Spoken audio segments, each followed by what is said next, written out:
Pambihirang buhay to. Wala lang katahimikan. Abay, mapupuyat na naman ako nito dahil lagpas na ang oras ng pagtulog ko. Kaingay-ingay naman kasi ng mga batang ito. Abay, labasin ko nga. Pambihirang mga bata to ha. Di ko na talaga kayang tiisin. Lumabas si Lola Bebang mula sa kanyang kubo. Dala ang kanyang baston. Kitang-kita niya ang mga nagkakasiyahan sa harap ng kanyang bahay. Nakapaikot ang mga binata. May mesa sa gitna at nagkalat ang mga bote ng alak at pulutan. Ang ilaw mula sa poste ay aandap-andap. Halos hindi na nagbibigay ng liwanag. Tawanan, kantahan at kwentuang walang humpay ang maririnig. Si Ago, ang apo ni Lola Bebang, ay abalang nagsisindi ng sigarilyo. Tila walang pakialam sa paligid. Hindi niya napansin ang pagdating ng kanyang lola. Bigla itong binatukan ng matanda. Halos masamid naman sa pagkabigla ang kanyang mga kasama. Pinipilit nilang di tumawa dahil maging sila man ay takot sa matanda. Abay, pambihira kayo mga bata kayo ha. Ang iingay ninyo. Hindi ba nakita ang oras? 10:00 na. Bakit di pa kayo magsiuwi? Mga perwesyong bata ito. Aray ko naman, Lola. Ang sakit naman nun. Bakit niyo naman po ako binatukan? At bakit hindi ha? Halos gabi-gabi ka nandito. Nabuhok ang bata ka. Di ba nasusunog ang atay mo sa alkohol? Abe, kung masusunog man ang tagal naman. Lola naman eh.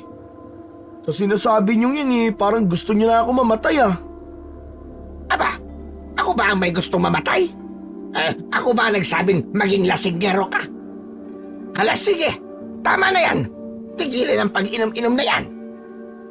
Nako, Ago. Yari na talaga. Isa ka pa. Turingan kang anak ng kapitan dito. Pero masama kang impluwensya sa mga kapwa mo kabataan. Hala, Lola. Bakit naman po ako nadamay? Lola naman eh. Nagkakasayahan lang naman po kami dito eh. Hindi naman kami gumagawa ng gulo ah. Hayaan na po nyo kami. Tatapusin na lang namin itong mga natira dito sa mesa. Magsisiuwi rin naman po kami mamaya eh. Promise. Promise. Kahapon nag-promise din kayong giinom dito. Kayo ba pinapangaral ng mga magulang nyo na huwag muna magpagabi sa lansangan kasi delikado? Teka Lola, tungkol na naman po ba ito sa pinaniniwalaang halimaw sa may mag-asawang biyak na bato? Hindi naman po totoo yun eh. Mga bata lang po naniniwala sa mga pananakot na iniimbento nyo. At ako pa nag-iimbento ngayon. Paano mo ipapaliwanag yung mga kakaibang nakakatakot na ingay sa gabi? Tapos yung pagkakatagpo ng mga bangkay ng mga tao sa baryo natin. Mga biktima lang po yun ng salvage o kaya mga sindikato na nangunguha ng laman loob ng tao. Wala pong kinalaman ng kwentong multo o halimaw dito, Lola. Ay, naku naman matulog na nga lang po kayo. Ang sinasabing mag-asawang biyak na bato ay matatagpuan sa isang baryo na matatagpuan sa probinsya ng Nueva Ecija. Sa paanan ng mundok ng Sierra Madre, meron ding umaagos na napakagandang ilog sa tabi nito. Ngunit sa kabila ng ganda at nakakahalinang anyo ng kalikasan, ay iniiwasan at kinatatakutan ang parteng ito ng mga residente. May mga iilang saksi kasi na nakapagsabi na may naninirahan doong isang halimaw o maligno. Wala pang nakakakita ng totoong anyo ng nilalang na ito, pero ang mga tunog na nanggagaling dito ay pinaniniwalaang senyales ng kamatayan. Kapag sumasapit ang buong buwan, ay naririnig sa dakong yon ang isang nakakatakot na tunog, parang isang malakas na atungal na umaalingaw-ngaw sa katahimikan ng gabi. Halos 2 taon na rin buhat nang magkaroon ng sumpa ang lugar na yon. Noong unang narinig ito ng mga residente, kinabukasan ay may natagpo ang patay na babae sa baryo at nasundan yon ng nasundan sa tuwing kabilugan ng buwan, at kung may marinig na tunog na nagmula doon, ay tiyak na merong mamamatay. Kung tigil-tigilan mo ako. Bilog ang buwan ngayon. Sinasabi ko sa'yo, magsiuwi na kayong mga bata kayo. Kung ayaw niyong mabiktima ng halimaw sa biyak na bato. Oo na, Lola. Sige na, uuwi na po kami. Tatapusin na lang po talaga namin tong sambote. Ito po, sambote na nga lang eh. Lola naman eh. Saka, hihinaan na po namin ng ingay para hindi na po kayo may istorbo. Sige na po, Lola. Pasok na po kayo. Love you, Lola. O sige, kung gusto mo, pagkatapos nyo yan dito ka dala sa bahay matulog Delikado at baka mapano ka pa sa daan. Malayo pa naman ang lalakarin mo pa uwi sa inyo. Magagawi ka pa doon sa delikadong lugar na yon. O sige po, Lola. Salamat po. Pero hindi ko na po kayo i-istorbo Uuwi po ako sa bahay kasi baka hanapin po ako nila nanay Di po kasi ako nakapagpaalam. Salamat na lang po, Lola. Sa susunod na lang po ako makikitulog sa inyo. Ganun ba? O siya, napasok na ako. Isang bote na lang yan Ay kayo talaga mga bata kayo, tatamaan na kayo sa akin. Pag di pa kayo tumigil, talagang tatawag na talaga ako sa barangay. Opo, Lola. Last na po talaga to, promise. Palis na si Lola Bebang. Mabagal itong naglakad pabalik sa kanyang kubo. Dala ang kanyang baston. Nang makapasok siya'y sandali pa itong tumambay sa bintana. Pinanood ang mga batang nag-iinuman. Tingnan niyo si Lola Nagbabantay pa rin. Kayo magpakampante at baka mamaya andito na ang barangay na huhuli sa atin. Naku po. Baka ganun talaga pag tumatanda na, nagiging OA. Ayaw na ng ingay, ayaw na ng mga kasiyahan. Alam nyo ako, pagtanda ko, ako ang magiging pinaka-cool na lolo sa balat ng lupa. Hindi yung katulad niyan. Aba, gago ka pala Lola ko yung pinag-uusapan nyo Gusto mo basagin ko yung pagbumukha mo? Oh, relax. Ikaw naman masyadong mainit ang ulo Ang alak, sa tiyan nilalagay, hindi sa utak. Pasensya na, tol totoo niyan Natutuwa lang ako sa lola mo kasi sobrang maalalahanin Kala ko kasi kung anong kagaguhan ang ikakabit mo sa lola ko Huwag nyo na lang kasi pansinin, mabait naman yun Ganyan talaga kasi nasanay siya na alas 7 pa lang ng gabi natutulog na siya. Kapag hindi yan nakatulog ng ganong oras, nahihirapan na siya makatulog sa gabi. Hala, ganun ba yun? Ang hirap naman pala. Sige, mabuti pa tapusin na natin to. Tapos bukas, doon na lang muna tayo sa amin kasi, di ba, birthday ko. At least, may lisensya tayo mag-inom. Birthday Ayos yan. Sige.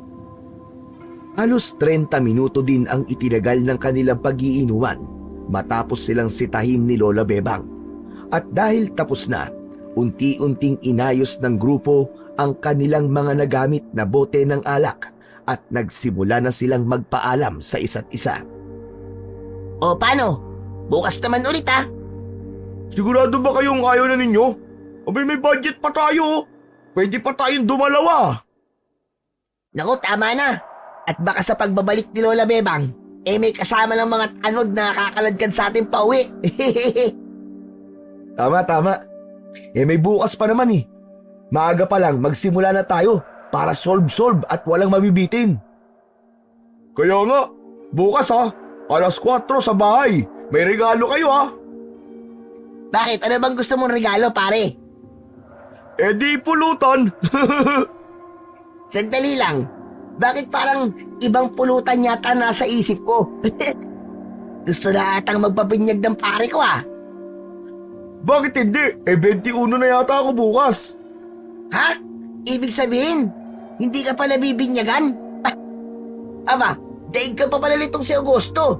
13 anyos na nakadali na to, no? Hoy, siraulo ka. Nananahimik yung tao dito dinadamay mo sa kalokohan mo. Huwag ka magpapaniwala dyan, Islaw. Tara na, magsiwi na tayo. Nagsimula na maglakad pa uwi ang grupo. Ngunit bawat isa ay magkakaiba ang direksyon. At si Ago ang huling naiwang naglalakad sa medyo malayong bahagi ng baryo. Nagkahiwa-hiwalay na sila. Tulad ng sinabi ni Lola Bebang, ay madadaanan nito ang tapat ng kinatatakutang lugar sa kanilang baryo. Mag-isa itong naglalakad pa uwi. Pero hindi naman nakaramdam ng kaba ang binata dahil ilang gabi na rin naman siyang dumadaan doon at wala naman siyang nakikita o naririnig na dapat nakatakutan. Isa pa ay napakaliwanag ng buwan ng sandaling yun at malinaw na malinaw niyang nakikita ang dinaraanan niya. Pasado 11:00 na rin ng gabing yun at tahimik na talaga ang buong baryo. Ang mga bahay na nadadaanan niya ay sarado na rin at tahimik nang natutulog ang mga tao. Ang naririnig na lang niyang ingay ay ang mga huni ng kuliglig at mga panggabing ibon, gayon din ang kanyang mga yapak. Habang naglalakad siya, bigla niyang naramdaman ang paninikip ng kanyang pantog. Naisip niyang kailangan niyang umihi.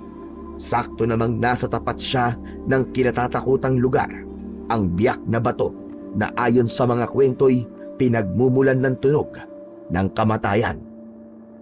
Umwesto siya sa tabi ng daan at nagsimulang umihi.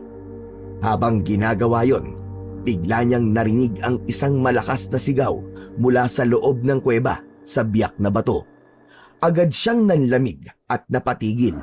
Bumilis din ang tibok ng kanyang puso. Ano yun? Sigaw ba yun? Nagkubli si Ago sa likod ng mga talahib. Hindi muna umalis. Pinakinggan niya ng mabuti ang paligid. Nagtataka kung may tao nga ba o imahinasyon lamang niya ito. Hindi niya alam kung lalapit ba siya o tatakbo na pauwi. Pero mas nanaig ang pagiging ososero niya at ang kagustuhang malaman kung ano ang sekretong itinatago ng kinatatakutang lugar na yon. Sandali lang. Tignan ko nga kung talagang may nakatira doon. Nang hindi siya nakontento sa napiling pwesto, ay naglakad siya ng dahan-dahan at sinuong ang tubigan upang makalapit sa kuweba. Nang makitang sapat na ang distansyang kinaroroonan upang makita ang bukana ng kuweba, ay ikinubli na niya ang katawan sa isang malaking puno. Matagal nang usap-usapan sa kanilang lugar ang kuweba na yon, na sinasabing tirahan ng halimaw, kabilugan ng buwan ng gabing yon, at inisip ng binata na ito ang perpektong pagkakataon para patunayan sa sarili na walang katotohanan at chismis-chismis lang ang balitang yon. Mula sa kanyang pwesto, pinagmasdan niya ang bunganga ng kuweba. Ngunit bukod sa minsang sigaw na narinig niya, ay tila wala namang kakaiba sa lugar na yon. Tahimik na ulit at payapa ang kapaligiran.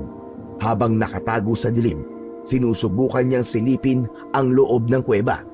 May napansin siyang isang mabilis at malikot na anino sa loob ng kuweba. At pagkaraan lamang ng ilang minutong katahimikan, muli niyang narinig ang malalakas na sigaw at hagulgol, mga tunog na parang nasasaktan. Naku, mukhang may nangangailangan yata ng tulong ah. Parang tao talaga na sumisigaw. Teka, anong gagawin ko? Parang nawala ang kanyang kalasingan nang marinig ang nakakakilabot na tunog na yon. Nanindig ang kanyang mga balahibo sa unang pagkakataon. Hindi pa siya nakakita ng halimaw, subalit ng oras na yon ay tila pinagsisisihan na niya ang pagnanais na mapatunayan sa kanyang mga kababaryo na walang dapat katakutan sa lugar na yon. Agad niyang binawi ang kanyang unang pahayag na aalamin niya ang katotohanan. Ayaw na niyang malaman pa kung ano ang nasa loob ng kuweba. Wala naman akong dapat patunayan eh. Ay, ang kulit mo talaga, Ago. Sige na nga. Makauwi na nga. Kinikilabutan talaga ako dito. Umatras siya ng dahan-dahan at tuluyan nang umalis. Ngunit muli siyang napalingon sa kuweba nang makarinig ng tunog ng pagnasab. Wala na ang tunog na una niyang narinig. Tanging tunog na lamang yon ng malakas na pagmuya at pagkain. May ungol na parang nasasarapan at tunog ng isang malaking hayop na ang boses ay parang nanggagaling sa ilalim ng lupa. Hindi siya makaalis sa kanyang kinatatayuan at maya-maya nga ay may nakita siyang tao na lumabas sa kuweba. Hindi niya kilala ang taong yon, pero alam niyang isang lalaki, isang matanda na may hawak na isang malaking isdang karpa. Anong ginagawa ng taong to dito? Nakita niyang nagpalinga-linga pa ang lalaki bago tuluyang lumabas. Manghang-mangha si Ago sa nakitang buhat na isda nito. Napakalaki nun at halos kasinlaki ng lalaki. Hirap na hirap nitong binubuhat ang isda. Papalapit ito sa kanyang kinaroroonan. Dumapa si Ago upang mas lalong maikubli ang kanyang katawan at di siya mabuking na nagmamanman.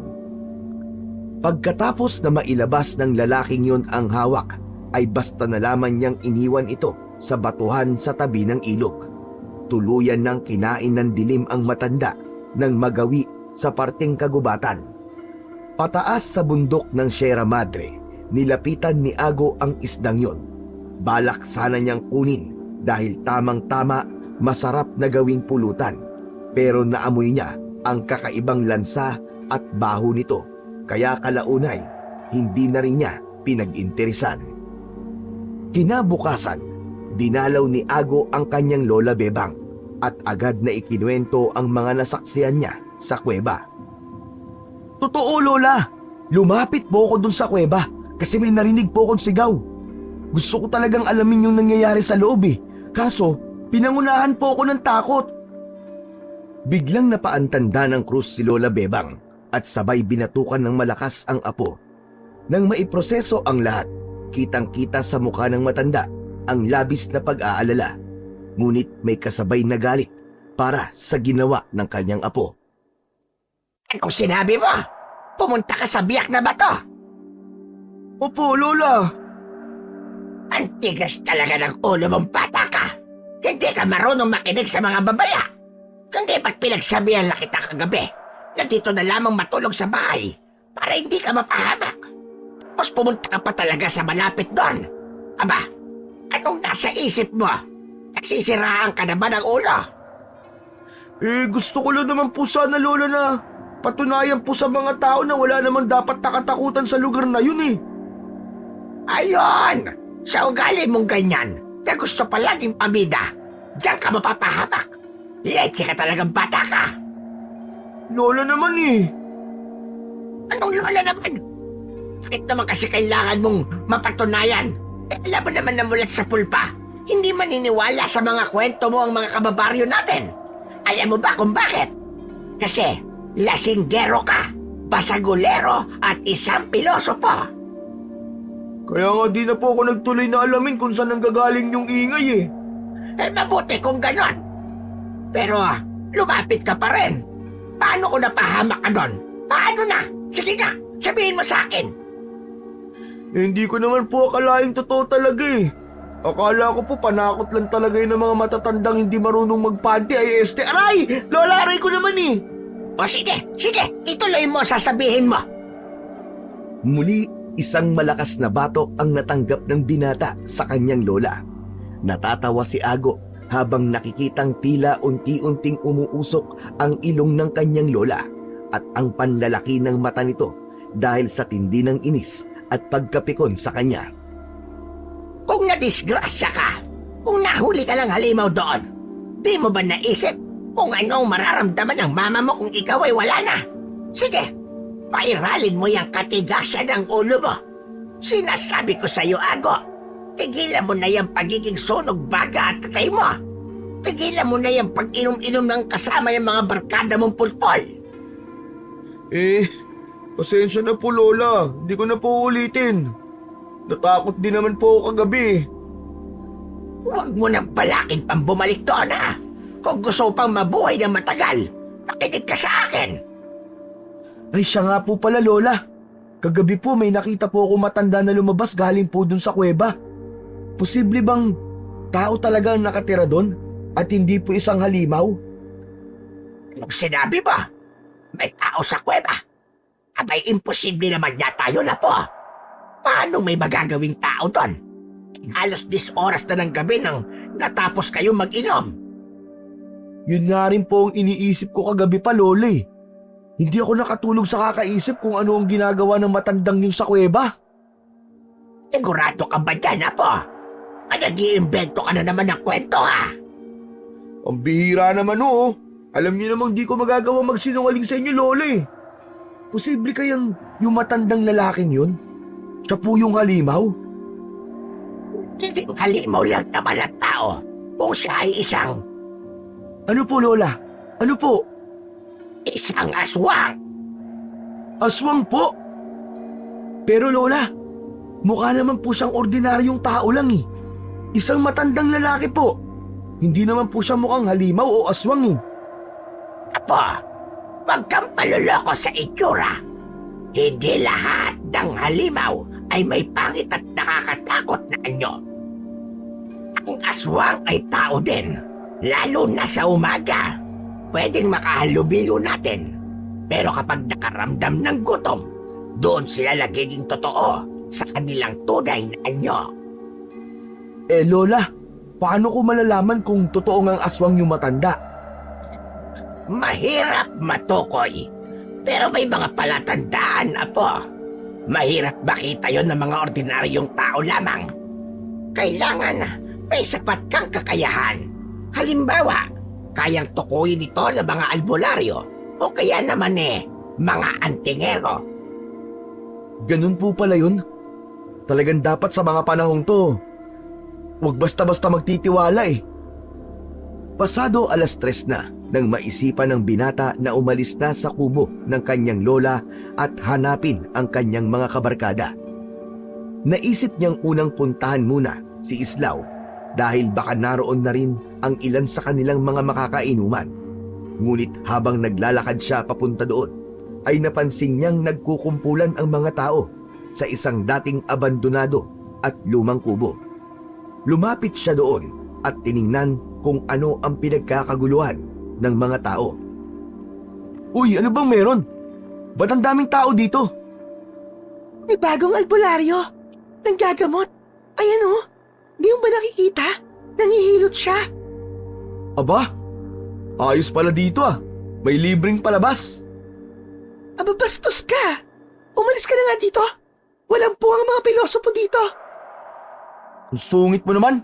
Parehas lang naman tayo nakikiisyoso dito eh. Lumayo si Ago sa mataray na babae at lumipat siya ng pwesto. Doon ay nakita niya ang isang dalaga na hinihilot ang kanyang likod ng isang matandang lalaki. Natigilan siya nang makita ang muka ng matanda. Pamilyar sa kanya yon. Hindi niya tinigilang mag-isip hanggang sa maalala na niya kung saan niya ito nakita. Biglang namilog ang kanyang mga mata. Oo nga, siya yung matanda sa kuweba kagabi. Bakit nandito siya? Anong ginagawa niya rito sa baryo namin? Biglang napatingin sa kanya ang tinutukoy na matandang lalaki. Hindi malaman ni Ago kung ano ang kanyang mararamdaman ng mga sandaling yon. Napalunok siya habang pinipilit na pakalmahin ang kanyang sarili. Parang kilala yata kita. Mas lalong naging malikot ang himahinasyon ng binata nang magsalita ang matanda. Hindi niya makuha ang sagot kung bakit siya kilala ng matanda. Alam nyo, may kakaiba akong nararamdaman dito sa lugar nyo. Parang may mabigat na puwersa. Nakakatakot. Tama po kayo, Mang Domeng. Meron nga pong isang parte dito sa barangay namin ang iniiwasan at kinatatakutan. Sa kuweba, tama ba ako? Opo, dun nga po. Pinabalaan ko kayo. Hindi maganda ang pakiramdam ko sa lugar na yon. Huwag kayong pupunta doon. Lalo na kapag kabilugan ng buwan. May nakikita akong isang nilalang na mapamuksa at Isang aswang? Tama ba ako, tanda? hindi. Malayong maging aswang ang nilalang na naroon. Isa siyang masamang elemento na kayang manakit at magparusa ng tao. Sabi na nga ba, at may naninirahan dun eh. Talagang delikado sa lugar na yon. O kayo mga kasama, pakinggan natin si Mang Domeng. Maski hindi kabilugan ng buwan, dapat wala na talaga magagawi sa lugar na yon. Mas mainam na maging maingat kaysa sa magsisi sa bandang huli. Dapat talaga mag-ingat. Heto, may mga paninda akong mga agimat na maaaring maging proteksyon nyo laban sa anumang masasamang nilalang o elemento. Kinatatakutan ito ng mga engkanto. Parang mangkukulam at maging ng aswang. Magkano naman yan? 350 kasama na ang kwintas. Magaling. Isang kabang bigas na yun ah. Aba, ayos ang negosyo mo, tanda. Aba, matabil ang dila mong bata ka. Ay nako, huwag niyo na lang pong pansinin niya, Mang Domeng. Numero 1 pilosopo po yan dito sa amin. Walang kapanipaniwala po sa mga sinasabi niyan. Hoy ikaw! Di ba't kanina ko pa sinabi na umalis ka na dito? Kaya lalaking tao o chismoso ka? Ayos lang. Walang problema sa akin, Iya. Hindi ko naman kayo pipilitin na maniwala eh. Pero alam niyo ba, 71 na ang edad ko. Pero dahil sa agimat na suot ko, malakas pa rin ako hanggang ngayon. At 20 anyos, Lolo. Tingnan niyo mga kababaryo, oh. Hindi ba't mukha lang siyang 70 anyos? Agad na sumang-ayon ang mga tao sa sinabi ng babae. Ngunit kahit gaano pa man kabilib ang mga ito, si Ago ay di pa rin magawang paniwalaan ang mga sinasabi nito. Malaki talagang impluwensya at palaisipan sa kanya ang katauhan ng taong nasa kanyang harapan. Nararamdaman niya na may kakaiba sa taong yun, lalo't nakita niya ito sa kuweba at tila may ginawang hindi maganda doon. Hindi matukoy ng binata kung ano ang dahilan ng biglang paglitaw ng matandang albularyo sa kanilang baryo. Wala siyang tiwala sa hilat siya ng pagmumuka ng matandang yon. Hoy pare, ano bang ginagawa mo dito? Tara na, kanina pa nagsisimula ang inuman kina paring Islaw eh. Aba, nakakailang bote na kami ron ha? Ano? Ando na ba silang lahat? Oo, kanina ka pa nga namin hinihintay. Andito ka lang pala nakikiosyoso. Eh ano ba tinitingnan nyo dyan? Di na, halika na. Tara na, baka mamaya wala na akong abutang alak dun eh. Yun na nga eh, mabutit nakita kita dito. Lumakad na ang magkaibigan papunta kina Islaw. Kasalukuyan na ngang nagiinuman ang kanilang mga tropa. Maraming tao sa kaarawan ni Islaw at napakarami rin itong mga handang pagkain. Nalaman niya na nagpakatay ito ng isang alaga nitong kambing at nagpabili ng dikilong karne ng baboy. Meron ding sopas, spaghetti at mga kakanin. Ngunit ang talagang nakapagpalaway sa kanya ay nang makita niya ang ilang mga nakaabang na case ng alak. Uy! Ayos to ah! Wanto sawa tayo nito. Talagang kapag itong pare kong Islaw ang nagbe-birthday panalo. Tiba-tiba sa alak. Ayos! O pare, halina kayo dito. Ano ba bang ginagawa niyo dyan at nakatayo lang kayo? Ewan ko ba sa tao na to? Palaging tulala at parang wala sa sarili. Kulang lang yan sa alak. Paupuin mo na nga dito nang mabasa na yung tuyo niyang lalamunan. Masaya ang naging inuman ng barkada. Nang medyo tumama na ang espiritu ng alak sa katawan at isip nila, ay doon na nagsimulang magkwento si Ago ng tungkol sa mga nakita niya sa may kuweba. Alam niyo ako, naniniwala ako na totoo yung mga sabi-sabi tungkol sa kuweba eh. Yung dun sa biyak na bato. Narinig ko na yung ingay na yun eh. Saka tandaan niyo ba nung 1 taon? Na kapag naririnig yun, ay may natatagpo ang patay doon sa kabilang mga baryo. Mabuti nga, di pa yun nangyayari sa atin eh. Sa palagay mo ba may kinalaman yung kakaibang tunog na yun sa mga patayang nangyayari sa kalapit baryo natin? Bakit? Pinagdududahan mo ba yung source ko? Source ka dyan, gago! Ang tinatanong ko lang pare, kung may kaugnayan ba yung kwento sa kuweba at yung sinasabi mong natatagpo ang mga bangkay? Oo, hindi na sabi nila. Di ba nga kaya tinawag na tunog ng kamatayan yun? Kasi nga, patay. Gets mo? Hindi ako naniniwalang dapat nakatakutan yung kuwebang yun. May kakaibang nangyayari lang doon, kaya tinatakot tayo. Anong ibig mo sabihin? Alam niyo bang may taong nakakapunta sa kuweba na yun dis oras ng gabi? Nakita ko kung sino yun. Natigilan at napatanga sa kanya ang mga kasama, pero mabilis ding nakabawi at agad na nagsitawanan. Alam na ni Ago na ganoon ang magiging reaksyon ng kanyang mga tropa. Alam niya na di siya paniniwalaan ng mga ito. Ngunit hindi siya nagpatinag. Okay, sige na. Tama na mga tropa, tama na. Pakikinggan ka namin ngayon, Ago ah. Ano ba yung kwento mo? Yung bagong salta na matandang albularyo dito sa atin. Siya ang gumagawa ng ingay sa kuweba. Siya yung ingay na naririnig natin. Nagkatinginan muli ang mga barkada niya at sabay-sabay halos na nagsalubong ang kanilang mga kilay. Hindi nila masabi kung seryoso ba si Ago o nagpapatawa lang. Ang tinutukoy mo bang albularyo yung matanda kanina na nanghihilot at nagbebenta ng agimat? Siya nga, siya yun. Teka, paano mangyayari yun? Kararating lang nun ah. Diba, nagsimula yung mga ingay sa kuweba 2 taon nang nakakaraan. Paano siya? Ang labo ng logic, pre. Hay nako, natutuwa talaga ako sa'yo pare.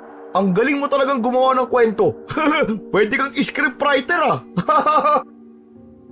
Sa kabila ng tawanan nila ay hindi man lang ngumiti ang binatang si Ago dahil alam niya at sigurado siya sa kanyang mga nakita ng gabing yon.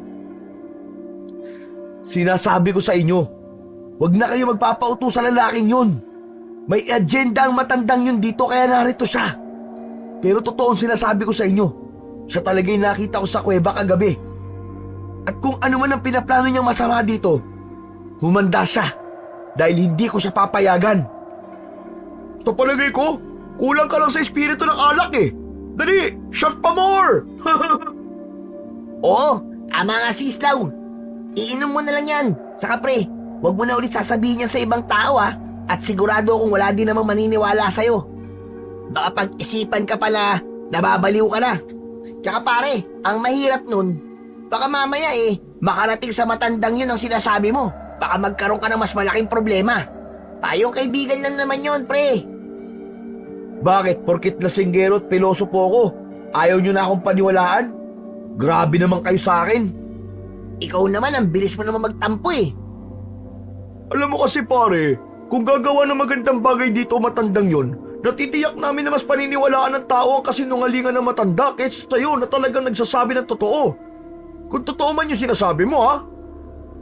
Hehehe, kami nga mga kabarkada mo Hindi mo mapaniwala. Ibang tao pa kaya? Hey, bala na nga kayo. Ngunit ang ibinilin na yun sa kanya ng mga kaibigan ay hindi pinakinggan ni Ago. Hindi siya nagpatinag. Pinagpatuloy niya ang kanyang kwento, hindi lamang sa kanyang mga kabarkada, kundi sa buong baryo. Umaasa siyang may kahit 1 o 2 tutulong sa kanya para matuklasan ang masamang balak ng matanda. Alam niya sa sarili niya na hindi lang siya nagpapabida ng mga araw na yon, kundi nais niyang iligtas ang baryo sa kamay ng kaduda-dudang matanda. Ipinagkalat na nga niya sa baryo na may ginagawang ritual ang matanda sa loob ng kuweba at ito ang gumagawa ng mga nakakatakot na tunog galing doon. Binalaan niya ang kanyang mga kababaryo sa panganib na maaaring gawin ng albularyo. Ngunit tulad ng sinabi ni Islaw at Chris, walang naniwala sa kanya ni isa. Sa mata ng kanyang mga kababaryo, ang binata ay isa lamang walang kwentang lasinggero na walang magandang ambag sa kanilang komunidad. Nakarating sa albularyo ang tsismis. Agad na nagpaliwanag siya sa mga tao. Isang araw na nanggagamot siya. Oo na minsan akong nagpunta doon. Sigurado nakita nga talaga ako ng binatang yon na nagkakalat ng maling chismis tungkol sa akin. Matamang nakinig sa kanya ang mga tao at sumisigunda pa sa bawat sabihin niya. Noong kabilugan ng buwan, nagtungo talaga ako doon para paspasan ang lugar na yon. At nakita ko kung anong elementong nakatira doon. Kaya ako kayo binabalaan ng tungkol sa lugar na yon, di ba? Tumango-tango ang mga tao. Sa unang pahayag pa lang ng matanda ay ipinakita na at ipinaramdam ng mga ito na naniniwala sila sa anumang sasabihin ng matanda sa araw na yon. Hindi niyo ako dapat katakutan. Alam niyo bang maswerte kayo? Kasi napadpad ako dito sa lugar niyo. Ang kuweba ay pinamamahayan ng masasamang nilalang. Alam niyo yun, di ba? Gumagawa ko ng ritual para mapalayas yon. Isa lang naman ang gusto ko eh. Katahimikan at kaligtasan para sa inyong lahat. Paniwalang paniwala sa kanya ang mga tao. Pumapalakpak pa ang mga ito dahil sa paniniwalang kayang-kaya ng matanda na linisin ang kuweba upang di na ito maging sentro ng katatakutan sa kanilang barangay. Ay nako, Mandoming. Salamat naman kung ganon. Basta wag kang papaapekto dun sa walang kwentang lasinggero na yun, ha? Kung yan po ang angad nyo sa baryo namin, susuportahan po namin kayo. Matagal na talaga naming iniinda mga kakaibang nangyayari dito eh. Mabuti kung mapatahimik niyo po ang lugar na yon. Makakatulog na po kami ng mahimbing na wala nang inaalalang pangalip na maaaring dumating. Huwag kayo mag-alala. Gagawin ko ang lahat para matulungan kayo. Mag-iingat po kayo, Mandoming. Lalo na po kapag nagpupunta po kayo sa kuweba. Wala kayo dapat na ipag-alala kasi protektado ako ng aking mga agimat. Marami na ako nagawang tulad nito. Kung sino may gusto, magsabi lang kayo sa akin. Ay ako, Mandoming. Pabili po ako niyan. Ang mga tao sa baryo, buong pusong sinuportahan ang dayong albularyo kesa kay Ago. Hinangaan pa nila ito sa dedikasyon nitong iligtas sila mula sa mga masasamang espiritu. Sa mata ng komunidad, si Mang Doming ang tagapagligtas, samantalang si Ago ay ang lasinggero na nagdadala lamang ng gulo at walang kwentang alingas-ngas. Isang hapon, nagpapahinga si Ago sa harap ng kubo ni Lola Bebang. Nakahiga ito sa isang duyan na nakasabit sa puno ng mangga. Batid na niya ang kahihinatnan ng pagbibigay niya ng babala sa mga tao. Alam niyang marami na sa kanyang mga kababaryo ang nagsabing tila siya ang kontrabida sa mga kwento. Wala ni isang naniwala sa kanya. Ilang araw din na dinamdam ito ng binata. Ilang gabi din siyang nag-inom ng alak at palaging laman ng kalsada kapag gabi. Nag-iingay, nagmumura at naghahanap ng away. Ayaw niya nang pinagtatawanan siya ng mga tao, gayong wala naman siyang masamang hinangad para sa mga ito nang sabihin niya kung ano ang kanyang mga nakita at nalaman tungkol sa bagong salta. Samantala, habang siya ay namamahinga, naroon naman sa kanyang hardin nakaupo sa bangko si Lola Bebang. Ang matanda ay tahimik lang at abalang-abala sa pag-aasikaso ng kanyang mga tanim na halamang gamot. Ngunit sa kabila ng kanyang pagiging abala, palaging napupunta ang paningin niya sa kinaroroonan ng kanyang apo. Batid niya ang dinadalang hinanakit ni Ago. Nakakailang buntong hininga muna ang matanda bago niya napag-isipang lapitan at kausapin ang kanyang apo. Apo, pwede ba kitang makausap? Ay, kayo pala, Lola. Opo naman. Ano po bang sa atin? Palitaan ko yung ginawa mong pagkakalat ng kwento tungkol kay Mang Doming. Yung matandang albularyo baga.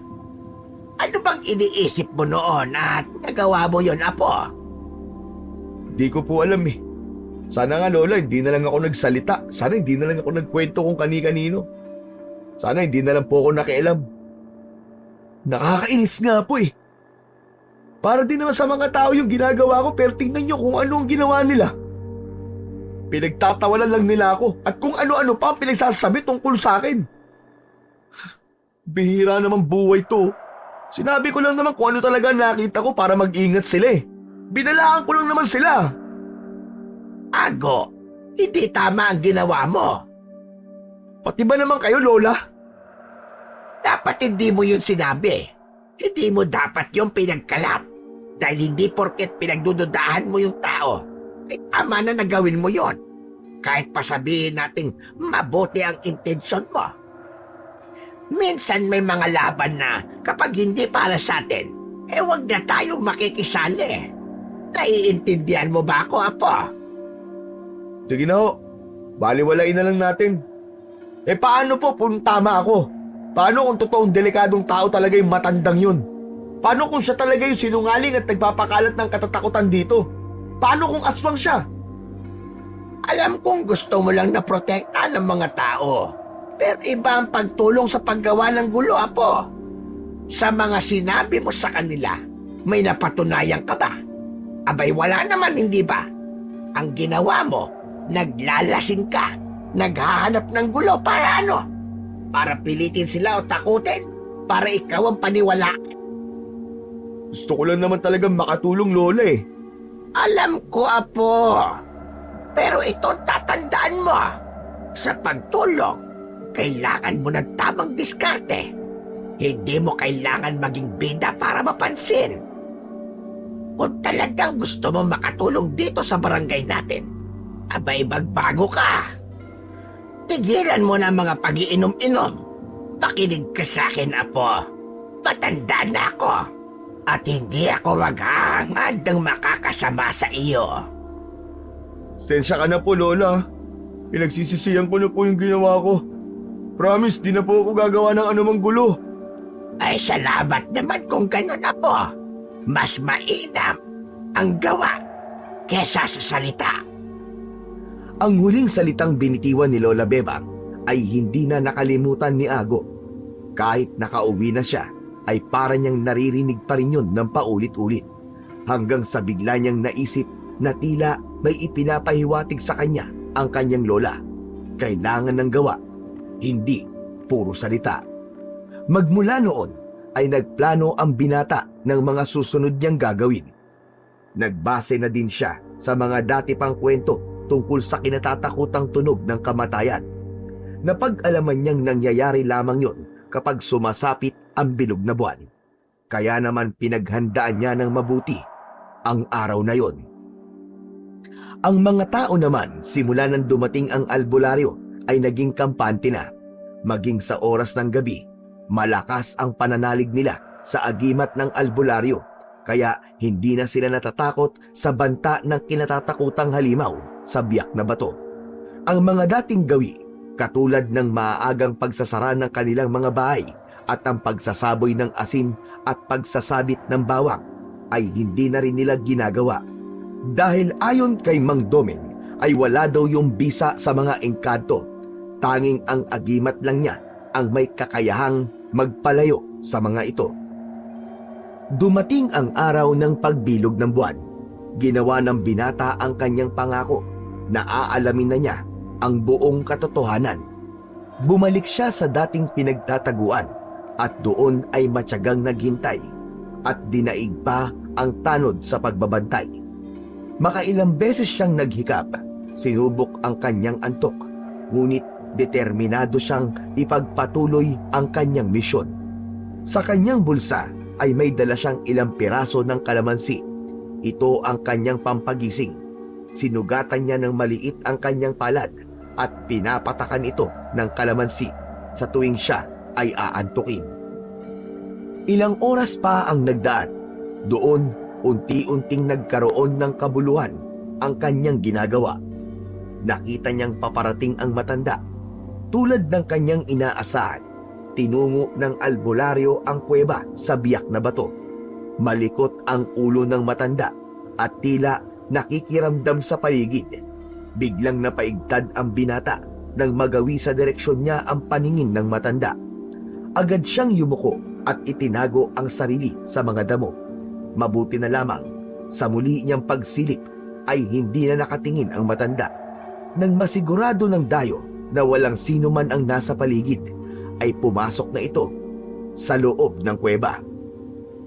Hindi nagtagal ay biglang umalingaw-ngaw ang isang nakakatakot na tunog sa kuweba. At maya-maya pa ay nakita ng binata ang isang malaking ibon na may malalapad na pakpak. Tinungo nito ang looban ng baryo. Ano yun? Parang isang malaking paniki ah! Imposible may ganong kalaking ibon o paniki dito sa amin. Diyos ko, mukhang may aswang nga dito sa baryo. Sinasabi ko na nga ba eh, si Mandoming! Sa baryo, isang nakakarinding sigaw ang gumising sa tahimik na pamamahinga ng mga tao. Nabulabog ang matiwasay nilang pagtulog. Malalim na ang gabi, kaya ang ingay na yon ay nagbigay sa kanila ng kilabot. Ngunit dahil sa takot, ay walang nagtangkang lumabas o silipin man lang kung saan o ano ang pinanggagalingan ng ingay. Ang sabi ng ilan ay yun raw ang tunog ng kamatayan na nanggagaling sa kuweba. Pero may ilang nagsabi na hindi dahil ang tunog na yon ay tila mas malapit, parang nasa loob ng baryo at hindi nasa kuweba nanggagaling. Ngunit sa kabila ng mga nahihintakutang tao, may ilan sa kanila ang kampante lang dahil sa paniniwalang kung anumang dilubyo ang hatid nun ay maililigtas sila ng agimat na binili mula sa matandang albularyo. Tulad ng bilin sa kanila ng albularyo, imbis na mga bawang at asin ang ilagay sa mga kabahayan, ay isabit na lamang sa mga pinto ang mga agimat upang di sila masaktan o mapahamak sa mga nilalang na may taglay na kapangyarihang itim. Tama ako. Aswang nga ang matandang yun. Nagbunyi ang binata sa kanyang natuklasan, ngunit panandalian lamang yon dahil bigla niyang narinig ang mga tinig ng kanyang kaibigan na sina Islao at Chris. Nagkakantahan pa ang mga ito at malakas ang kanilang mga tinig. Natakot ang binata sa kaligtasan ng dalawa, lalo't halata niya sa boses ng mga ito na parehas ng nakainom ang dalawa. Marahil kaya naroon ang dalawang yon ay para puntahan siya sa kanilang bahay. Mabilis siyang lumabas sa kanyang pinagkukublian at tinakbo ang direksyon patungo sa kalsada. Sinalubong niya ang dalawa niyang tropa. Hoy! Anong ginagawa niyo dito? Saan ba kayo pupunta? Oh pare, ito na pala yung pupuntahan natin eh. Oo nga no. Sa wakas nakita ka rin namin pare. Ikaw pampira. Abay nagtatampo na kami sa'yo Hindi ka na sumasama sa amin. Hindi ka na umiinom. Ano ba nangyayari sa'yo pare? Hindi ka naman ganyan dati Ay, ewan ko ba sa inyo?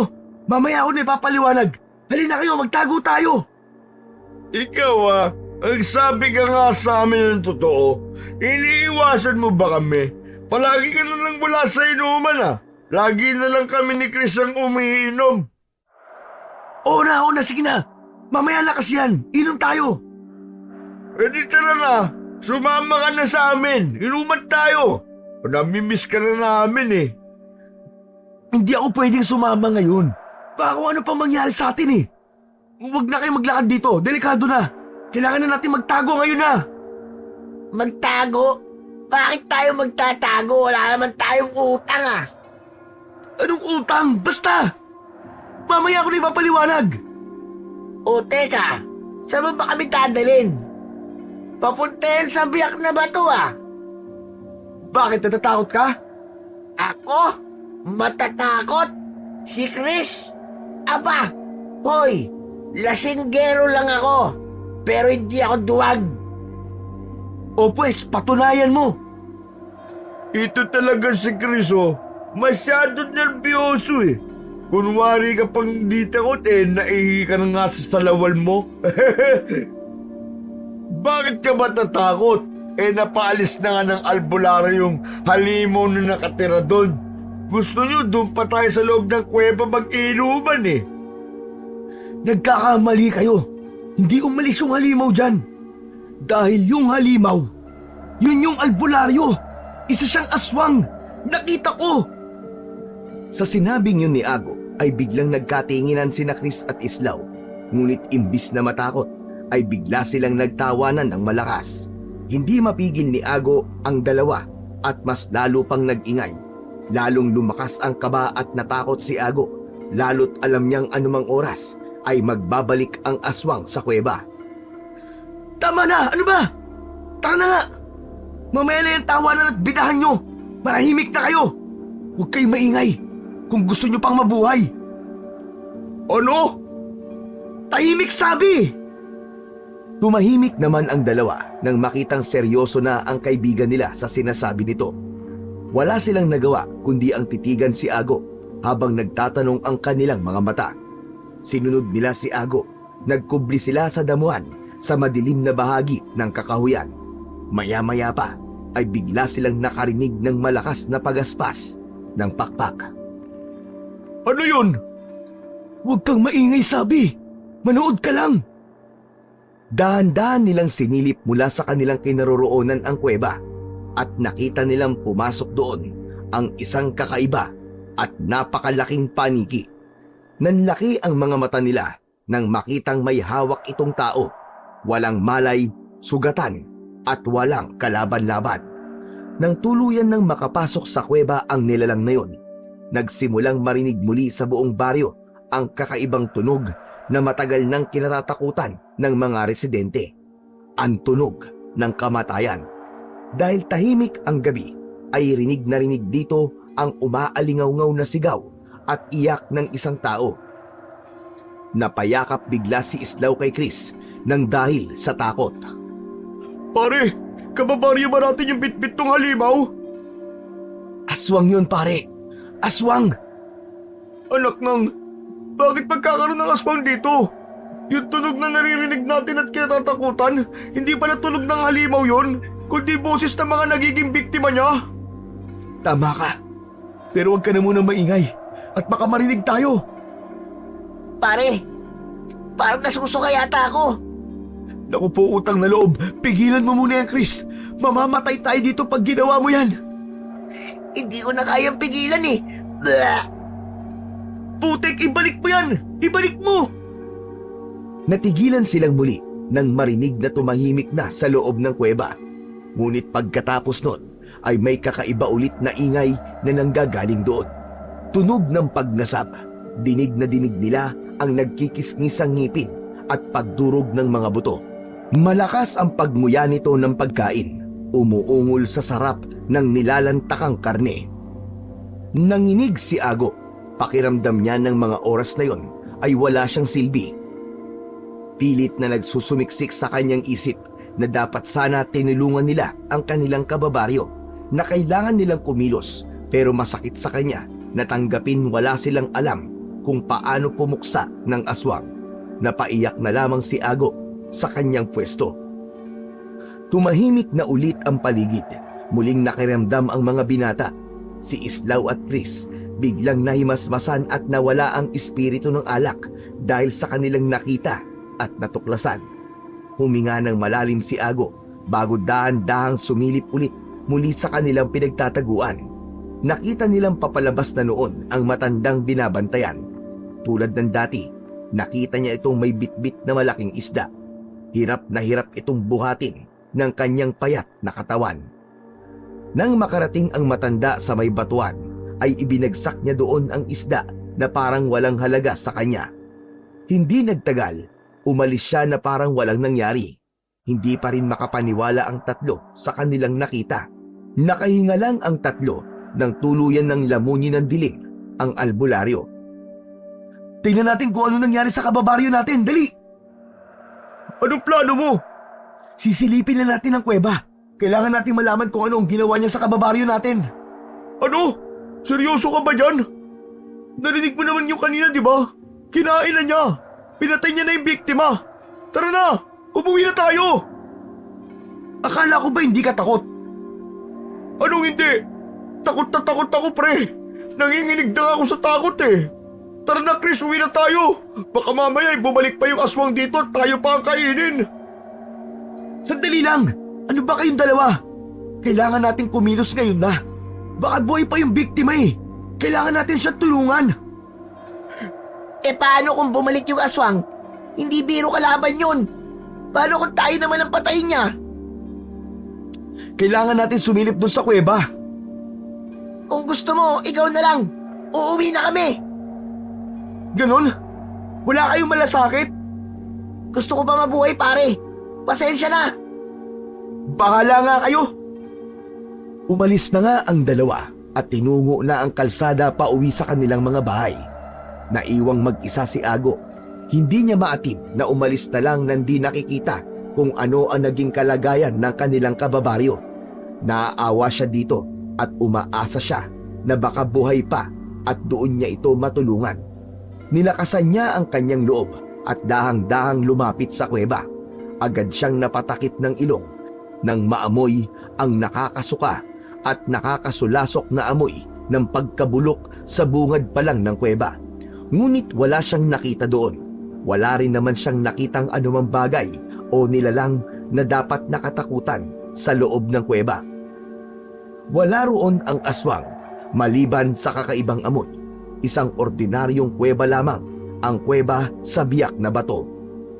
Umalis siya sa kuweba at nilapitan ang isdang iniwan ng matanda. Sariwa ito kung titingnan.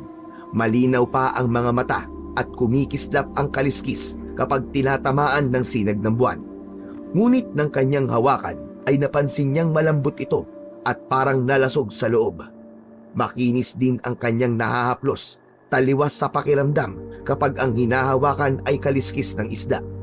Pansin niyang walang sugat o hiwa sa katawan ng isda, pero nabasa ang daliri niya at nang kanyang tignan at amuin ay agad niyang nalaman na ito ay dugo.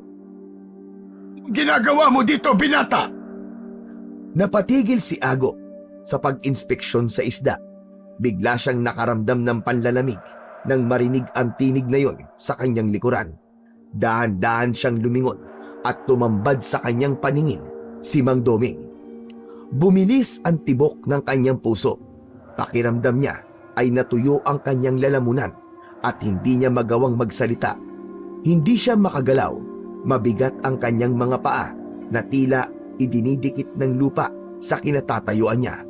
Nais niyang tumakbo, sumigaw, ngunit tila nawala ang lahat ng lakas sa kanyang katawan. Ang liwanag ng buwan ay tila may hatid na sumpa.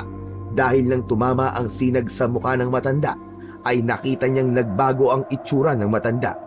Ang dating payat nitong katawan ay naging isang halimaw na puno ng puwersa at bangis. Ang balat nito ay nangitim at tila nabalutan ng makapal na kaliskis na parang balat ng buhaya. Ang kanyang mga mata ay matalim kung tumingin at namumula. Ang bibig ay napuno ng matatalim na ngipin na may pangil na tila ba handang lumapa ng kahit na sino. Ang mga kamay nito ay may mahahaba at matutulis na kuko. Ang kanyang bibig ay naglalaway. Patak ng patak ang likido, malapot at parang takam na takam sa kanya.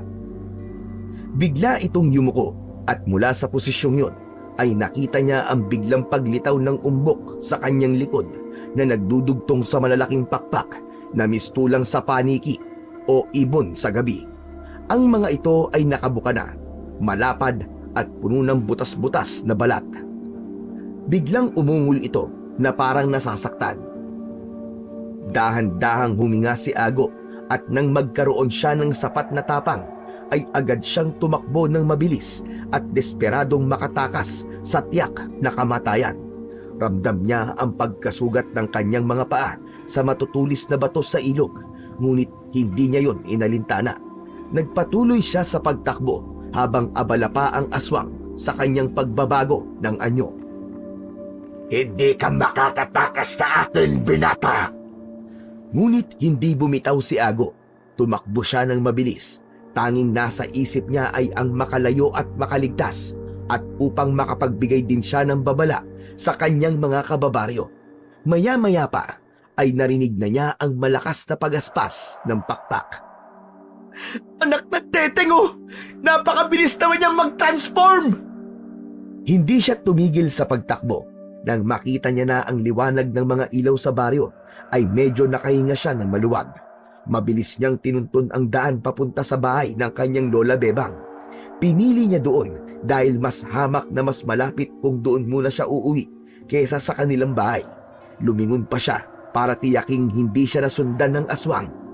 Naaamoy pa rin niya ang mabahong amoy nito na humahalo sa hangin, kaya alam niyang malapit lang sa kanya ang kinatatakutang aswang. Ganun na lamang ang kanyang kilabot nang biglang lumitaw sa kanyang harapan ang nagngangalit na anyo ni Mang Doming. Bigla siyang napasigaw, humingi ng tulong sa kanyang mga kababaryo. Subalit wala ni isa ang nagbukas ng kanilang mga pinto para tulungan siya. Tumakbo siya papunta sa bahay ng kanyang Lola Bebang. Lola! Lola, tulong! Hinahamon ako ng aswang! Lola! Ilang beses niyang kinatok ng malakas ang bahay ng kanyang lola. Umaasang magigising kagad ito upang siya ay mapagbuksan. Narinig niyang lumangit-ngit ang pinto. Muntik pa siyang madapa nang bigla niyang itinulak ito at mabilis na pumasok. Buho ka talagang bata ka. Gigibayin mo ba ang pinto ko? Lola! Lola! Sarado niyo ang pinto, dali! Isarado niyo! Agad na isinarado ni Lola Bebang ang pinto at iginiya niya ang kanyang apo sa sala. Nahalata nito ang labis na pagkabalisa at panginginig ng apo. Kaagad niyang tinanong ang binata kung ano ang nangyari at agad na isinalaysay sa kanya ang nakakatakot at nakakahilakbot na karanasan at nakita ni Ago. Lola, natatakot ako ng gagawin ko. Paano kung di na naman maniwala sa akin ang mga tao? Naniniwala ko sa'yo, Apo. Po? Talaga po? Tama ka nang narinig. Naniniwala ko sa mga sinasabi mo. Pero kumalma ka lang dyan. Kailangan kong magsaboy muna ng mga asin at paglagay ng bawang sa bintana at pinto. Mabuti pa kunin mo yung gulok ko doon sa kusina at ilagay mo sa tabi ng pinto. Yung talim ay nasa itaas. Madali ka at baka mamaya pasundan ka palang aswang dito. Sige na, bilisan mo. Huwag kang magpapabagal-bagal. Hindi tayo pwedeng mag-aksaya ng oras. Kahit nanginginig sa takot, agad na tumakbo si Ago papunta sa kusina. Agad na hinanap ang gulok sa ilalim ng mesa na lagi nang naroon. Pagkakuha niya nito, ay bumalik na siya sa tabi ng Lola Bebang niya na noon ay nagsasaboy na ng asin sa bawat sulok ng bahay. Lola, heto na po ang gulok. Ilalagay ko na po sa tabi ng pinto. Sige, Apo. Ilagay mo na dyan. At huwag ka na rin aalis dyan. Tapangan mo ang loob mo. Kapag may dumating na banta, gamitin mo yan. Huwag kang matakot na pumatay para ikaw ay mabuhay. Natatakot po ako eh. Sinabi na ngang huwag kang matakot Kumalma ka lang.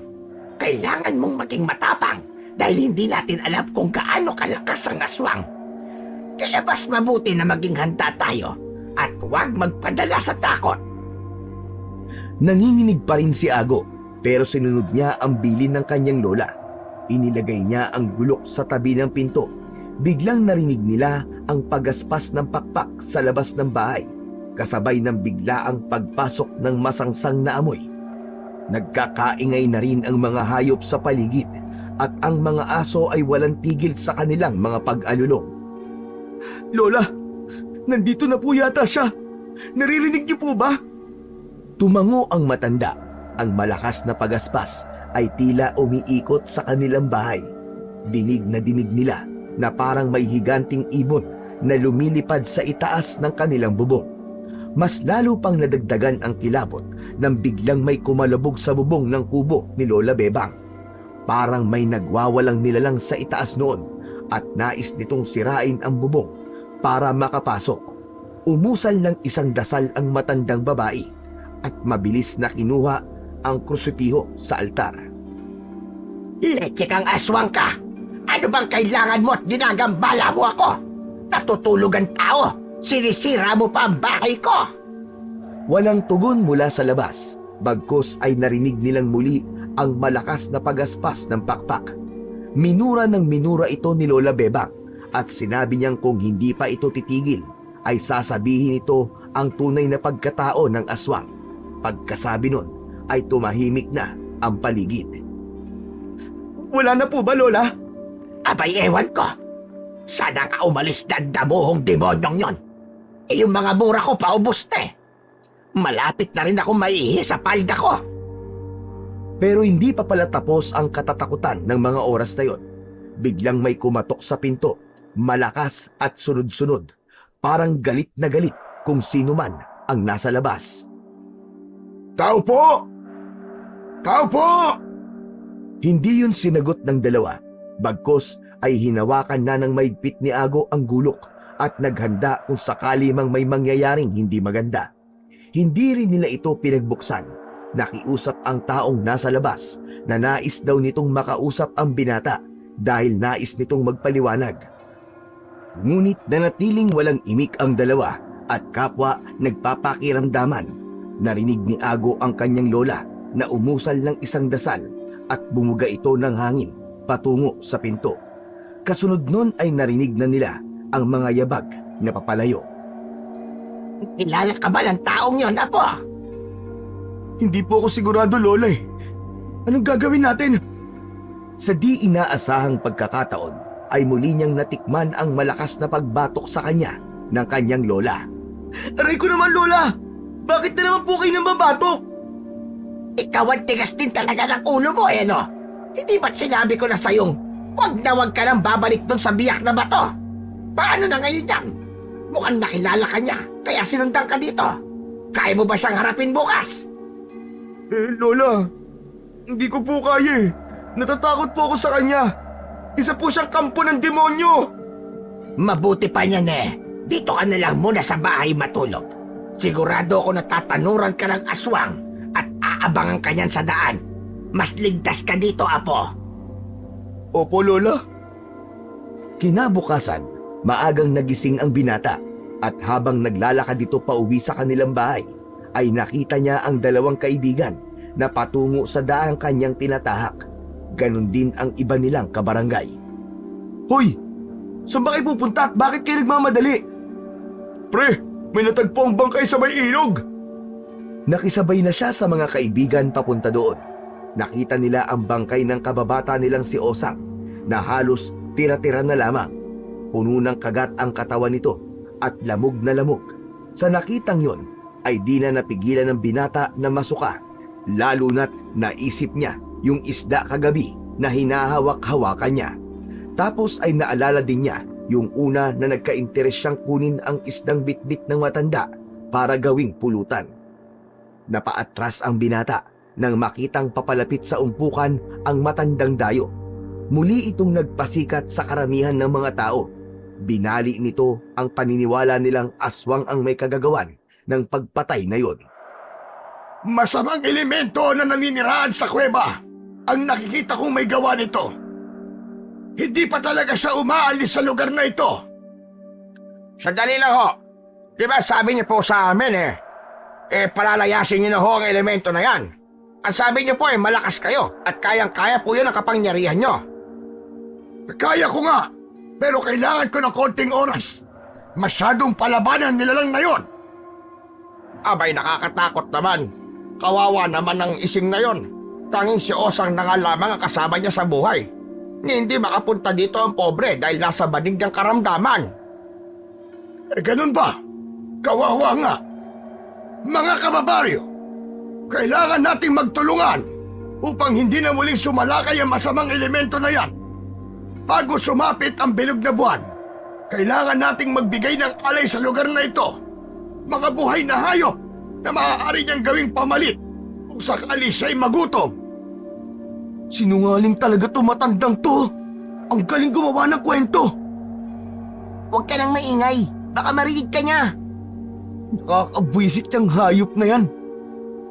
Siya nga pala, may bago akong gawang agimat dito na mas higit na mas mabisa sa nauna kong ginawa. Sa pamamagitan nito, ay hindi na talaga makakalapit sa inyo nilalang na yon. Proteksyon niyo ito sa lahat. Dahil sa takot ng mga tao, ay muli silang bumili sa matandang albularyo.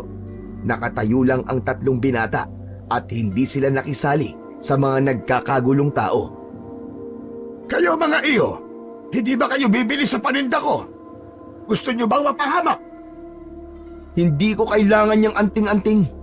Dahil wala naman talagang bisa yan sa sinasabi mong elemento eh. Dahil ang tunay na pumaslang kay Osang ay isang aswang. At yung binibenta niya sa inyo, walang bisa yan sa aswang, maniwala kayo. Pare, tama na, tama na. Tara na nga. Baka magkagulo pa dito eh. Bahala kayo! Sa muling pagbabalik ng halimaw, wala kayong magiging laban. Babalikan kayo ng masamang halimaw at ikaw, lalong-lalo ka na, binata! Ikaw ang mauuna! Magmula ng pagbantaan ng matandang yun si Ago, ay hindi na siya lumabas sa kanilang bahay. Ilang beses na rin siyang inaya ng kanyang mga kaibigan upang uminom, subalit hindi siya sumasama. May kakaibang nangyayari sa binata. Hindi na ito tulad ng dati. Para itong nawalan ng sigla at palaging tila may kinatatakutan. Hindi na rin nakakatulog dahil parang palagi itong nagbabantay sa gabi. May mga naririnig siya palagi na mga kaluskos at pakiramdam na parang may nagbabantay. Laging init na init at di mapakali. Hindi na rin ito makakain. Nanlalalim na ang kanyang mga mata at nangingitim na ang paligid nito. Alalang-alala na ang kanyang mga magulang sa kanyang kalagayan. Walang kaalam-alam si Lola Bebang na ganun na ang nangyayari sa kanyang apo at hindi rin niya alam na dinala na ng mga magulang ang binata sa dayong albularyo. Tulala, hindi nagsasalita at parang walang nakikilala. Hinilot siya ng matanda tulad ng ginagawa din nito sa kanyang ibang pasyente.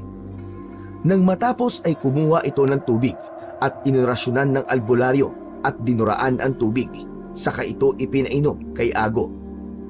Walang kaalam-alam ang magulang ng binata na ang nakakadiring paraan ng panggagamot na yon ng matanda ay isa na palang uri ng pangyayanggaw o panghahawa ng pagiging aswang. Wala silang ideya na mas inilalagay na nila ang anak sa mas matinding kapahamakan. Kinabukasan, tanghali na subalit hindi pa rin bumabangon si Ago. Ilang beses na siyang kinatok sa kanyang silid, subalit walang sumasagot. Tahimik ang loob ng silid. Binuksan nila ng dahan-dahan ang pinto at sinilip ang binata. Nakita nila itong nakaupo sa katre, nakatulala at kay layo ng tinatanaw. Tinawag siya ng kanyang ina para kumain, subalit hindi siya nilingon nito. Maya-maya pa ay bigla itong napahawak sa tiyan. Aray! Aray! Ang sakit! Aray! Ang sakit ng tiyan ko! Aray! Napansin ng ina na bahagyang lumobo ang tiyan ng binata. Dahil doon, muli niya siyang dinala sa matandang albularyo. Ngunit tulad ng dati, inulit lang ng matanda ang mga nauna niyang pamamaraan ng panggagamot sa binata. Pinainom niya muli si Ago ng tubig na kanyang nilawayan. Umuwi na sila pagkatapos at doon ay naabutan nilang naghihintay sa kanilang bakuran si Lola Bebang, si Islao at si Chris. Saan kayo galing? Kanina pa kami naghihintay dito eh. Ano ba nangyari sa apo ko? Bakit di man lang nyo ko nagawang balitaan na may sakit si Ago? Kung hindi pa dahil sa mga kaibigan niya hindi ko pa malalaman ito. Walang tugon mula sa mga magulang ni Ago. Bigla na kasi silang nataranta nang magsuka ng malapot ang binata. Halos umaabot ang laway na yon sa kalahating metro na hindi napuputol. Kapansin-pansin na rin ang bigla nitong pagpayat kahit ilang araw pa lang itong nagkakasakit. Lagang nangyayari sa kanya. Bakit siya nagkakaganyan? Sabihin nyo nga sa akin.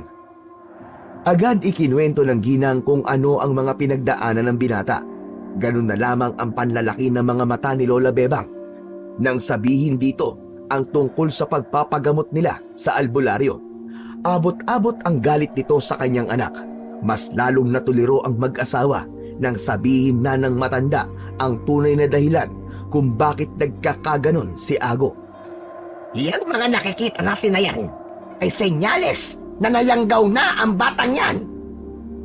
Ano hong sinasabi niyong nayanggaw? Anong nayanggaw? Hinawaan na siya ng pagkaaswang. Kung hindi natin ito magagamot, magiging aswang na ang anak ko.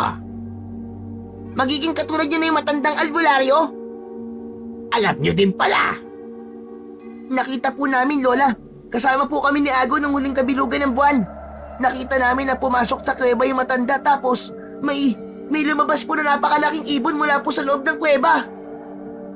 Sinasabi niyo ba na aswang yung albularyong yon? Oo, Mirna. Bakit di kayo nag-ingat? Bakit hinayaan nyo na makalapit yung matandang yon sa apo ko? Diyos ko, hindi na maganda ang nakikita kong ito. Anong gagawin natin ngayon, Ina? Anong gagawin natin? Ngayon ka pa talaga nagtanong. Bakit hindi nyo ako kagad tinawag? Pinalala nyo lang ang sitwasyon. Akala ko po kasi matutulungan kami ng hayop na matandang yon. Sinungaling siya. Yan ang hindi ko maintindihan sa'yo, Mirna. Mas inuna mo pang ipaubaya yung anak mo sa isang dayo kaysa dalhin sa akin. Kilala mo ko. Alam mo kung ano ang kakayahan ko mula pa noon. Ang akala ko po kasi, Inay. Akala mo ano? Dapat sa akin kayo kagad lumapit. Hindi ko ipapahamak ang sarili kong apo. Palibhasa mas tiwala pa kayo sa ibang tao. Samantalang alam mo naman na matagal na akong albularya. Tumigil lang ako sa panggagamot. Mula nang mamatay ang tatay mo at lumipat ako dito sa lugar ng asawa mo para malapit sa iyo. Inak, kung lumapit ka lang sana kagad sa akin, hindi sana mangyayari to sa apo ko. Patawad, Inay. Pero kaya niyo po bang gamutin si Ago? Tulungan niyo naman po siya. Parang palala po ng palala ang kanyang kalagayan. Ako na ang bahala sa apo ko. Pero sana, huwag na itong mauulit. Opo, Inay. Pangako hindi na po mauulit. Tulungan niyo po si Ago. Tulungan niyo po ang apo niyo. Nakikiusap po ako. Agad itong nagpakuha ng isang palanggana at pinunuyo ng tubig. Gagamitin niya ang tawas upang malaman ang tunay na kalagayan ng kanyang apo. Umusal ng orasyon ang matandang babae at sinindihan ang kandila. Nang nagsimula ng matunaw ang kandila, ipinatak niya ito sa tubig na nasa palanggana. Habang natutunaw ang hawak niyang kandila, unti-unting may nabubuong imahe sa tubig. Kinuha niya ang imahe at itinapat sa ilaw. Isang malutong na mura ang namutawi sa bibig ng matandang babae. Ayan, sinasabi ko na nga ba't ang aking kutob. Nayanggaw ng aswang ang apo ko. Galit at puno ng pagkabahala ang mababakas sa kanyang muka habang kausap ang mga magulang ng apo. Mas lalo namang natuliro ang mag-asawa sa kanilang narinig. Aswang ang dayong yon. Nagpapanggap lang siya ng isang mahusay na albularyo. Pero ang totoo, siya yung aswang na gumagambala at naghahasit ng katatakutan dito sa ating baryo. Totoo po yan, Lola. Nakakatakot talaga ang matandang yun. Pinili lang po talaga namin ni Islaw ang manahimik kasi natatakot din po kami. Pero sobra na po siya. Pare, hindi ako makakapayag na gawin niya to sa kaibigan natin. Dapat tapusin na natin ang kasamaan niya. Huminahon muna kayo.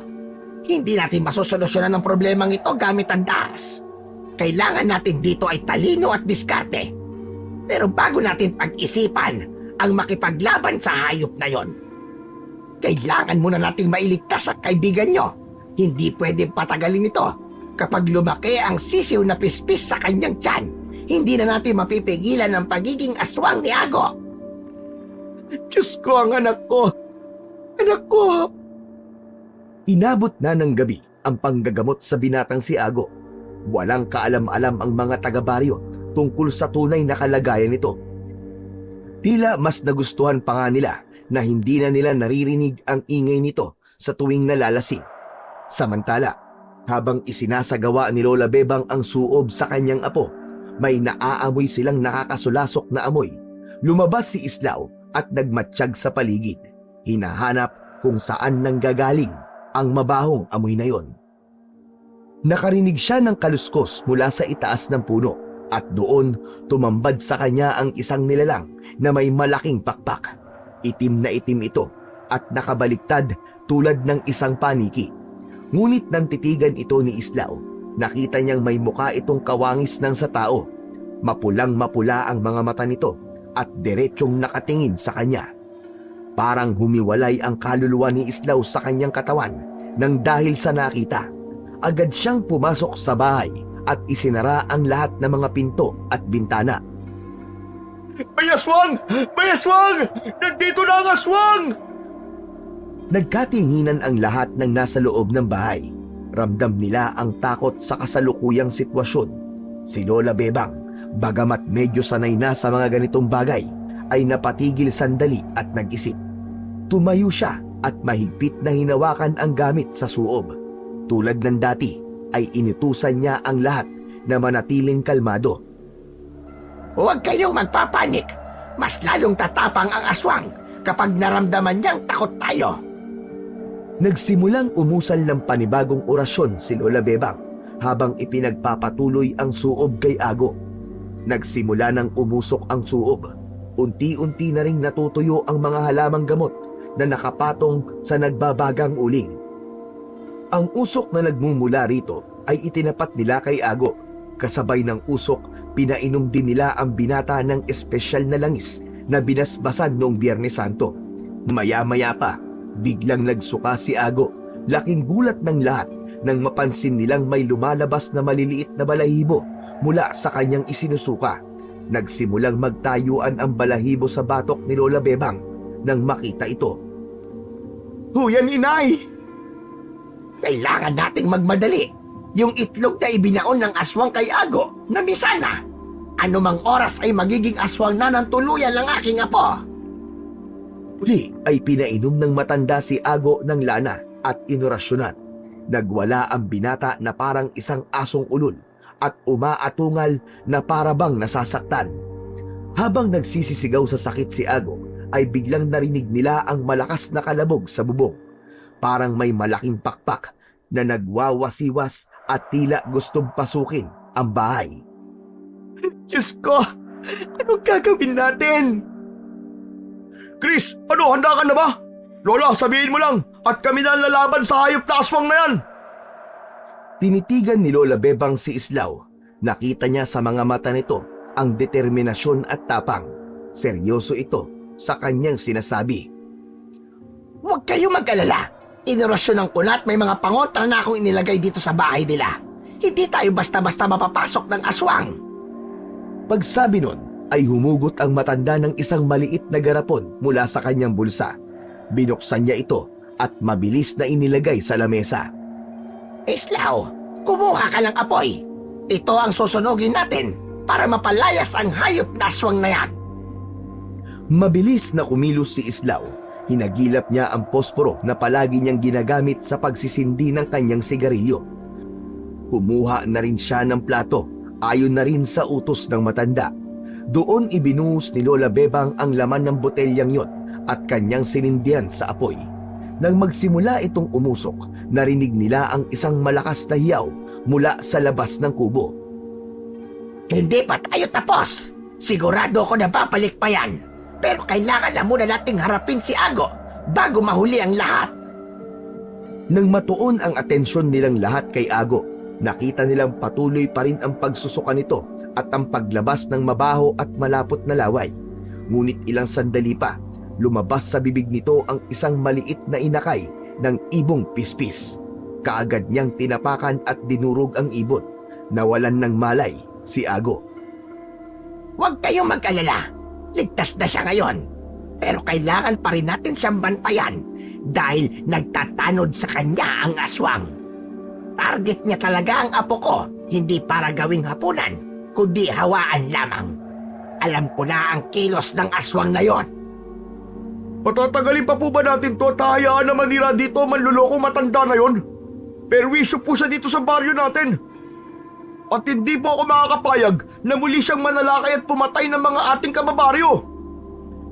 Alam kong lahat tayo ganyan ang gusto, Islaw.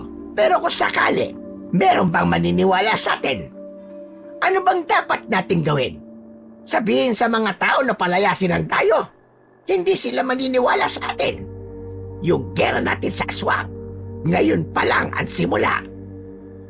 Sa pagkakataong yun, ay nagplano sila at hindi nagpadalos-dalos. Hinintay nila ang muling pagsapit ng kabilugan ng buwan. Tulad ng inaasahan, ang mga tao ginawa ang bilin ng albularyo. Nagsipagdala sila ng mga hayop sa ilog malapit sa kuweba ng biyak na bato. Tinipon nila sa lugar na yon ang kanilang mga hayop upang ialay. At pagkatapos nun, ay nagsipag-uwian na sila at nagsarado ng mga pinto at bintana. Samantala, ang pamilya at mga kaibigan ni Ago ay humanda na para sa huling gera nila laban sa aswang. Gagawin na nila ang plinano nilang pagtatapos ng kasamaan nito at panlilinlang. Kasama nila sila Chris, Islaw at ang iba pang barkada at palaging nakakasama sa inuman. Sumama ang mga ito sa misyon dahil nangako si Lola Bebang na magpapainom ito at maghahanda ng isang masarap na pulutan kapag natalo nila ang aswang. Matyaga silang naghintay habang nakakubli ang bawat isa sa mga damuhan, sa likod ng puno at sa malalaking mga bato. Hindi naman nagtagal ang kanilang paghihintay dahil pasado 8:00 pa lamang ng gabi ay nakita na nila ang matandang lalaki na naglalakad sa ilog papunta sa kinatatakutang kuweba. Pumasok ito. Maya-maya lang ay nakarinig sila ng malakas na atungal. Nanlalaki ang mga mata ng kanyang mga katropa. Doon ay napatunayan nila na di pala nagsisinungaling si Ago sa mga kwento nito sa kanila. Ilang sandali pa, lumabas mula sa kuweba ang kinatatakutang aswang. Kitang-kita ng mga nakasaksi ang malalapad nitong pakpak habang mabilis itong lumipad papunta sa direksyong kinaroroonan ng mga hayop na tinipon ng mga tao bilang alay. Sinimulan na ng aswang ang paglapastangan sa kanilang mga alagang hayop. Isa-isa niyang nilantakan ang mga alagang hayop. Nang maubos ang mga hayop, ay tila hindi pa nakontento ang nilalang. Muli itong lumipad papunta sa kung saan. Tara na, bilis! Pagkakataon na natin to para pumasok sa kuweba. Tulad ng sabi ni Lola, kailangan natin damputin at kunin ang anumang kahinahinalang bagay sa loob ng kuwebang yun. Abay, maski hindi kahinahinala, basta kung ano nandun, kunin na lang natin. Tara na! Gawin na natin! Baka bumalik pa yung aswang! Agad na pumasok sa loob ang magkakaibigan.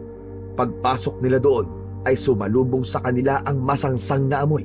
Kanya-kanya sila ng pulot ng anumang makitang kakaiba sa kuweba. May mga pumulot ng bato, kahoy, putik, at si Ago napansin niya ang isang tumpok ng lupa. Nang hawakan niya ito, ay naramdaman niyang malamig at malapot ito. Hinaplos niya ito ng hinaplos hanggang sa naisip niya na hindi yun karaniwang lupa lamang. Hinaplos din niya ang kanyang binti, ang kanyang braso, sa kanya muling hahaplusin ang punso. Ito na yun! Di ako maaari magkamali. Nahanap ko na mga kasama ang sinasabi ni Lola. Tara! Kunin na natin! Dalian natin, baka bumalik na ang aswang dito! Kinuha nila yon at saka mabilis na nilisan ang kinatatakutang kuweba. Nang masiguro na wala na sa daan ang aswang, ay dumiretso sila sa bahay nila Islaw. Alam kasi nila na baka kung maghanap ang aswang ay tiyak na una nitong pupuntahan ang bahay ni Lola Bebang at bahay nila Ago. Pagsapit ng madaling araw, sa unang pagtilaok ng manok, ay umalingaw-ngaw sa buong baryo ang nakakatakot na palahaw. Paikot-ikot ito sa itaas at tila nagwawala. Pumapalahaw sa malakas na pag-iyak. Nakakapangilabot ang tunog na yon, subalit walang pakialam ang mga taong nasa bahay nila Islaw. Pinananabikan na nila ang pagtatapos ng kanilang laban. Natigil ang nakakarinding ingay nang tuluyang sumikat na ang araw. Kinaumagahan, paglabas ng magkakaibigan at ni Lola Bebang sa kalsada, ay napansin nila ang mga nagtatakbuhang tao sa paligid. Sumama sila sa pagdagsa ng mga residente at doon nakita ang kinatatakutan ng lahat. Isang nilalang na may malalaking pakpak na tila pakpak ng paniki. Ang pakpak nito ay nagsisimula sa ilalim ng kilikili at umaabot hanggang sa tuhod. Wala itong mga paa at nakadapa sa batuhan. Tunay ng aswang ito! Sus Mariosep! Ay, oo nga. Tunay ng aswang ito, mga kasama. Aswang ito! Bumalik na ang magkakaibigan sa bahay nila Islaw. Nakita nilang pinagkakaguluhan ng mga kasama nila ang mga bagay na kanilang kinuha mula sa loob ng kuweba. Naroon pa ang mga bato at kahoy, ngunit ang tumpok ng lupa na kinuha ni Ago ay naging isang pares ng binti. Yun ang binti ng huwad na albularyo. Ang aswang na yon ay isang aswang na lupad na tinatawag na iki. Isang uri ng aswang na kahalintulad ng mga manananggal. Pero ito, mga lalaki, karamihan, tuhod naman ang umihiwalay sa kanila at hindi bewang. Iniiwan ng aswang ang parting ito sa isang lugar na di pinupuntahan ng tao. Bilang karagdagang proteksyon, ginagamit niya ang kakayahang magbalat kayo. Ginagawang isda, bato, o iba pang bagay ang natitirang bahagi ng kanyang katawan. upang hindi ito matuklasan. Bukod dito, kaya rin niyang linlangin ang paningin ng iba. Napapalitan niya ang anyo ng kanyang mga biktima o ang mga bagay sa paligid.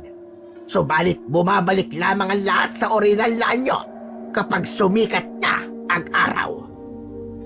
Namatay ang aswang nung gabing yun sapagkat hindi siya nakabalik sa kanyang natitirang katawan bago pa man sumikat ang araw. Nawalan siya ng kakayahang magbalik sa pagiging tao dahil nawala ang parte ng katawan niyang pinakaiingatan niya. Kasabay ng pagkakatuklas ng mga tao sa bangkay ng aswang, ay siya namang pagkawala ng misteryosong dayong albularyo na unang tumingin kay Ago. Wala nang nakakita sa kanya simula noon. Pagkatapos ng gabing yon, ay hindi na muling narinig ang nakakarindi at nakakatakot na tunog na tinawag nilang tunog ng kamatayan. Bumalik sa normal ang buhay ng mga taga-baryo. Ang mga nangyari ay nanatiling lihim sa pagitan ng pamilya ni Ago at ng kanyang mga kaibigan.